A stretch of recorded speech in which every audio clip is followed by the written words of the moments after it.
झांसी और हिसार के जो एसपी हैं और वहाँ का जो स्टाफ है, जो एसएचओज है, नारनौल थाने का एसएचओ, सिटी थाने का एसएचओ, सदर झांसी का एसएचओ, हिसार का सिटी थाने का एसएचओ, सिविल लाइन का एसएचओ और हरियाणा के जो और पुलिस अधिकारी इस मामले में शामिल है, वो इस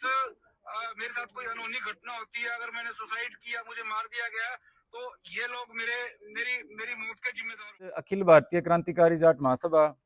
और 12 भाईचारा एकता समिति की तरफ से ये बुडाना गांव में हमारे समस्त भाईचारे से बात करके ये प्रेस कॉन्फ्रेंस बुलाई गई है और इससे पहले मीटिंग की गई थी आज सवेरे, जिसमें जो आईजी पूर्ण कुमार जी की आत्महत्या का प्रकरण है, इसके समाज पे जो प्रभाव पड़ रहे हैं उनके बारे में चिंतन हुआ। और विशेष तौर पे कल एक वीडियो हमने देखी जो आईजी पूर्ण कुमार जी की आत्महत्या से जोड़ के हमारे वकील साथी झांसी वाले रजत उन्होंने वायरल करी हुई है, जिसमें वो एक धमकी के रूप में पूरे हरियाणा की पुलिस को धमकी दे रहे हैं और साथ में जिन लोगों ने उनके खिलाफ कोई लीगल एक्शन या किसी तरह का कोई एक्शन लिया है उनको धमकी दे रहे हैं कि मैं आत्महत्या कर लूंगा, और समाज को कह रहे हैं कि मेरी पहले सुन लियो, ये फलाने फलाने आदमी मेरी आत्महत्या के जिम्मेदार होंगे। आप चाहते हैं तो मैं सुना देता हूँ आपको। सुजीत कपूर झांसी और हिसार के जो एसपी हैं और वहाँ का जो स्टाफ है, जो एसएचओज है, नारनौल थाने का एसएचओ, सिटी थाने का एसएचओ, सदर झांसी का एसएचओ, हिसार का सिटी थाने का एसएचओ, सिविल लाइन का एसएचओ और हरियाणा के जो और पुलिस अधिकारी इस मामले में शामिल है, वो इस मेरे साथ कोई अनहोनी घटना होती है, अगर मैंने सुसाइड किया, मुझे मार दिया गया, तो ये लोग मेरी मौत के जिम्मेदार होंगे। आप भी तो जी इसका मतलब तो ये हो गया कि एक पुलिस अधिकारी की आत्महत्या होगी, बड़ी दुखद घटना होगी, पूरे समाज को पीड़ा है उस बात की। उस घटना की आड़ लेके कल को कोई भी अपराधी पुलिस को भी धमकी देगा और उसके खिलाफ कोई खड़ा होगा उसको भी धमकी देगा। ये तो आत्महत्या के प्रकरण में जिस तरह की धाराएं लगी हैं जिनमें उम्र कैद तक की एससी एक्ट में सजा का प्रावधान है, उसके बाद ये तमाम जो अपराधी हैं इनके हौसले इतने बुलंद हो जाएंगे कि वो प्रदेश के डीजीपी को भी थ्रेट करने की हिम्मत रखेंगे। वो जिलों के एसपीज को, थानेदारों को, तमाम अधिकारियों के नाम ले दिए, हमारे जैसों की तो बिसात ही क्या है। और इस तरह से यदि 8-7 पन्ने का इस रजत भाई को सुसाइड नोट लिखने का मौका मिल गया तो आधा बुडाना गांव और मेरे ख्याल में सारा मिर्चपुर गांव और पूरे हरियाणा में जिसका थोड़ा बहुत भी कहीं जाट के रूप में जिक्र है, ये भाई तो छोड़ेगा नहीं भाई। तो हम तो अपने डर में, कल सारी चर्चा हुई, पहले तो अलग तरह की चर्चाएं थी, लेकिन कल से एक बात समझ में आई कि अगर आईजी पूर्ण कुमार जी की जो दुखद आत्महत्या है इस पे चीजें साफ ना करी गई तो कल तो ये परंपरा चल पड़ेगी। कोई भी अपराधी उस बात को जोड़ के कि जिस तरह आईजी पूर्ण कुमार के उसमें सारे समाज ने इकट्ठा होके और इस तरह का कार्रवाई करवा दी थी जिम्मेदार अधिकारियों पे, कल तो फिर वो समाज का बंटाधार हो जाएगा। और हमारे जैसे जो लोग जो अपना जितना सामर्थ्य है, जितना प्रयास है, उसके माध्यम से समाज की आवाज उठाने का, और यदि कोई समाज को नुकसान करने का काम करता है उसके खिलाफ यदि कोई एक्शन लेगा तो हमारी तो सबकी उम्र कैद पक्की है भाई। तो ये इस गंभीर परिस्थिति में ये मजबूरी है हमारी कि हम जो सच्चाई है वो समाज के सामने लाने का और प्रयास करें कि इस आत्महत्या के आगे समाज को दुष्प्रभाव ना देखने पड़े। इसके संबंध में अब ये मजबूरी में हम कुछ सच्चाइयां आपको बयान करना चाहते हैं। सबसे पहली बात यह है, यदि ये आत्महत्या की जिम्मेदारी की जो बार बार बात करी जा रही है कि बड़ा उत्पीड़न हुआ और उस उत्पीड़न के कारण ये आत्महत्या हुई, और उत्पीड़न भी पीछे से बताया जा रहा है, पिछले 5 साल से उत्पीड़न बताया जा रहा है, और ये भी साथ में उसमें कहा गया है कि जब से नौकरी ज्वाइन करी है अलग अलग तरह का देखने को मिला है। मैं आपको बताना चाहता हूं कि आईजी पूर्ण कुमार जी बड़े सम्मानित आईजी हैं, बड़े सम्मानित पद पे थे वो, एडीजीपी। तो 2010 से उनको सक्रिय व्यक्तिगत जिम्मेदारी की पोस्टिंग एसएसपी की मिलने लगी थी। एसपी के बाद वो डीआईजी, आईजी होते हुए इस पद तक पहुंचे। 2009-10 में हुड्डा साहब का राज था, 14 में बीजेपी की सरकार में फिर खट्टर साहब आए, 19 में फिर खट्टर साहब आए और 23 में सैनी साहब,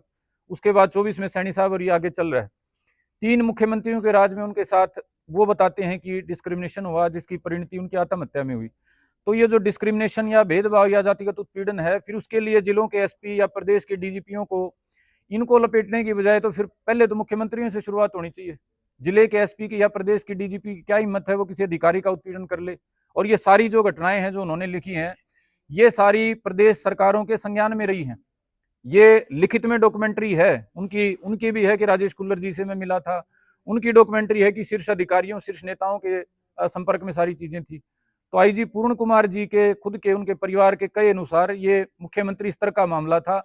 तो इसमें मुख्यमंत्री की नेग्लिजेंस और प्रदेश की सरकार की नेग्लिजेंस की बात क्यों नहीं करी जा रही है?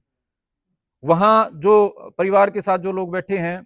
मैं बड़े खेद के साथ मुझे कहना पड़ रहा है, जिस दुख में ये परिवार है, कोई भी परिवार जिस पे इतनी बुरी बीतती है, इस तरह की घटना होती है, खुद की उसकी सोचन शक्ति प्रभावित होती है। वो दुख की घड़ी में होता है, खुद इतना अच्छा बुरा नहीं सोच पाता।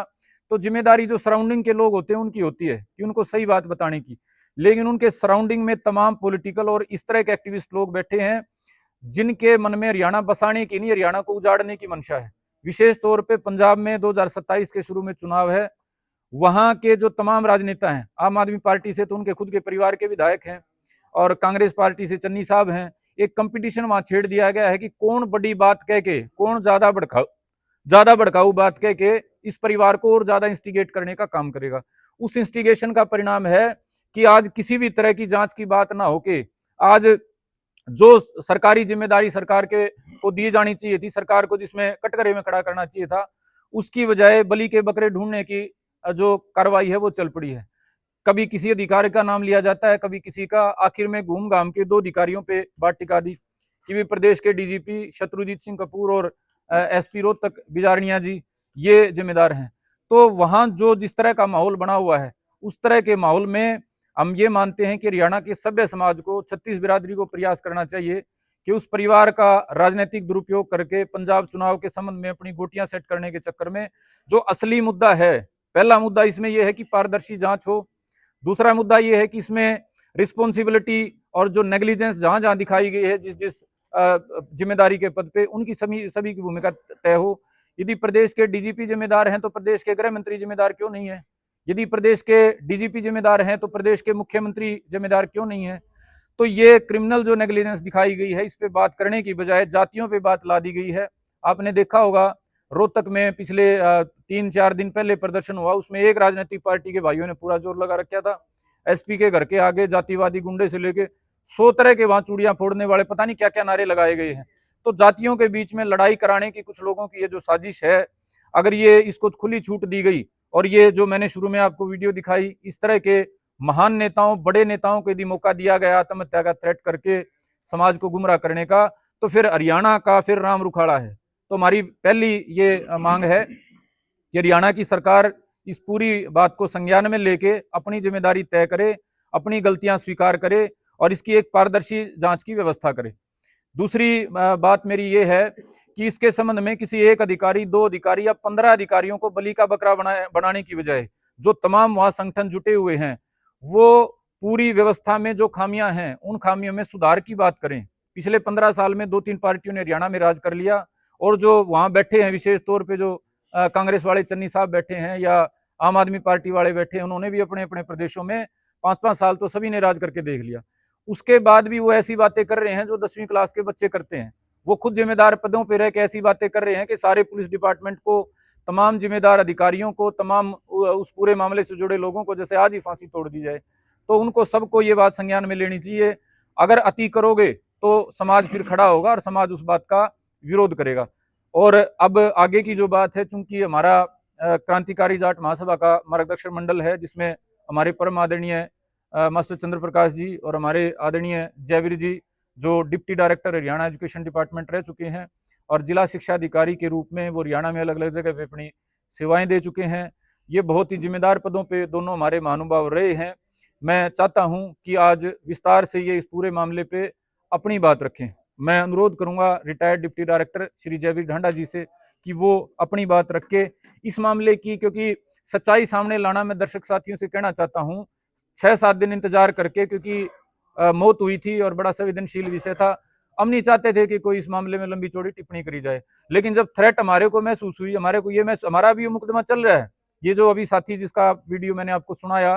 क्राइम ब्रांच की जांच पेंडिंग है, 302 से लेके मर्डर की जांच, मर्डर से लेके और रेप के केस की जांच पेंडिंग है। अगर कल को ये उसमें उसका नाम आ गया और क्राइम ब्रांच ने इसको वहां किसी न किसी धारा में पकड़ लिया, ये तो फिर सारा हम जो लोग खड़े थे, जो पीड़ित परिवार हैं, उनका नाम और तमाम क्राइम ब्रांच का तमाम का नाम लिख के कर देगा वे कार्रवाई। उसके बाद तो फिर तो हमारे को, जब प्रदेश के डीजीपी और आईजी और एसपी लेवल के, चीफ सेक्रेटरी लेवल के अधिकारियों के ऊपर जब सवाल खड़े होकर उनको जेल में डालने की तैयारी हो रही है, तो हमारा कौन रुखाड़ा है? तो भाई इस परिस्थिति में, विशेष परिस्थिति में हमारे को कुछ सच्चाइयां सामने लानी पड़ रही हैं। और मैं आदरणीय चाचा जी से अनुरोध करूंगा